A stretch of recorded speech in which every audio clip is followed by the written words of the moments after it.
السلام عليكم ورحمة الله وبركاته، متابعين القناة الأعزاء.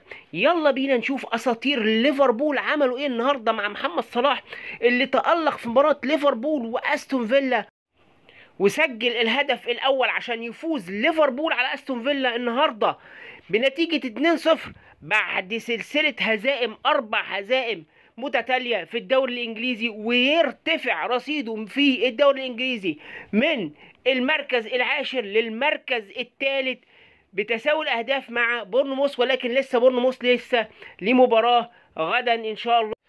محمد صلاح النهارده بيتألق دفاع وهجوم، لعب على اعلى مستوى، وبيرجع تاني الايجيبشن كينج في ليلة المتحف المصري الكبير، وبيرجع النجم محمد صلاح تاني عشان يقول انه هو ذا ايجيبشن كينج. تعالوا نشوف بقى اساطير ليفربول ستيفن جيرارد وماكمانمان عملوا ايه ليه مع محمد صلاح، وبهم بيشيدوا بأدائه بعد المباراة.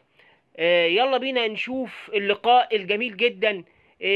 تحية من ستيفن جيرارد وماكمانمان للنجم محمد صلاح، تقديرا ليه على مجهوده في المباراة وعلى قيادته للفريق النهاردة للفوز 2-0 على أستون فيلا وصعودهم للمركز الثالث في الدوري. يلا بينا نشوف اللقاء.